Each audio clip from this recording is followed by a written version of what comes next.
কিছু কিছু মানুষের স্বভাব হচ্ছে সমালোচনা করা। তারা ভাবে সমালোচনা না করলে তাদের পেটের ভাত হজম হয় না।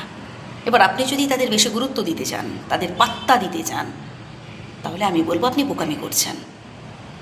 ইগনোর করতে থাকুন, আপনি আপনার কাজ করে যান।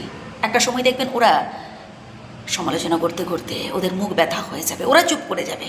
আর যখন আপনি আসলে সফল হয়ে দেখাতে পারবেন, যখন ভালো কিছু অ্যাচিভ করতে পারবেন, তখন দেখবেন যারা সমালোচনা করছিল, যারা আপনার নিন্দা করছিল, তারাই আপনার সামনে মাথা নত করে দাঁড়িয়েছে, তারা আপনার প্রশংসা করছে। একদম বাস্তব অভিজ্ঞতা থেকেই বলছি ভাই। ঠান্ডা মাথায় বসে ভাববেন কথাগুলো। তাই কেন গুরুত্ব দিতে যাচ্ছেন, কেন মন খারাপ করছেন?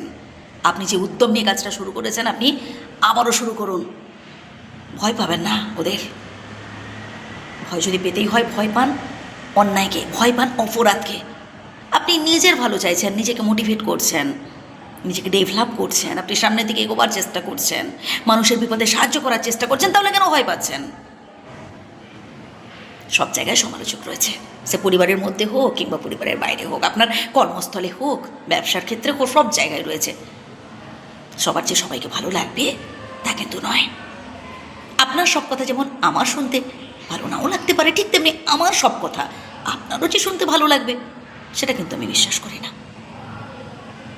তাই আপনি আপনার কাজ করে যান, একদিন আপনি আপনার লক্ষ্যে পৌঁছবেন, আর সবাই তখন দেখবেন আপনার প্রশংসা করছে। আর সবসময় না নিজের থেকে কিছু করার চেষ্টা করবেন, কারোর উপর নির্ভর হয়ে নয়, কারোর মাথায় তেল দিয়ে নয়, কারোর হাত ধরে উপরে ওঠার চেষ্টা করবেন না। হ্যাঁ, কেউ হয়তো নিজের থেকে সাহায্য করতে এসেছে, ইটস ওকে, বাট আপনি যখন পরনির্ভরশীল হয়ে পড়বেন, মানে সামান্য কিছু একটা কাজ করতে গেলেই আপনি অর্ডার করছেন, আপনি অপরের উপর নির্ভর হয়ে আছেন, এতটা নির্ভর হওয়া ভালো নয়। নিজের কাজ নিজে করার চেষ্টা করুন না, নিজের থেকে চেষ্টা তো করুন। কেন ভয় পাচ্ছেন? আপনি পারবেন। মানুষ পারেন এমন কিছু হতে পারে না, আপনি পারবেন। আপনার মধ্যে পজিটিভ চিন্তা থাকা দরকার, আমি পারবো। চেষ্টা তো করুন। আপনি যদি কোনো কিছু কাজ করার আগেই ভয় পেয়ে যান, না বাবা আমি একা পারবো না, আমার একার দ্বারা সম্ভব নয়, তাহলে জীবনের কোনো ক্ষেত্রেই আপনি জিততে পারবেন না। আর পরীক্ষা শুধু একবার নয়, আমাদের জীবনে না বহু পরীক্ষার মুখোমুখি হতে হয়, আর প্রত্যেকটা পরীক্ষায় আমাদের উত্তীর্ণ হতে হবে। তখন কি করবেন? একটা পরীক্ষায় না হয় আপনি পাশ করে গেলেন, বাট বাকি পরীক্ষাগুলোতে কি করবেন, তাই না?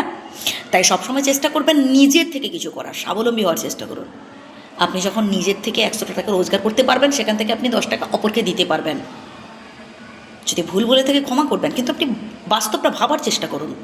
এটাই বাস্তব। আপনার পার্সোনাল লাইফের দুঃখ কষ্টের কথা কেউ শুনবে না, শুনবে আপনি কি করতে পেরেছেন মানুষের জন্য। মানুষের বিপদে থাকার চেষ্টা করুন পাশে। ভালো থাকবেন।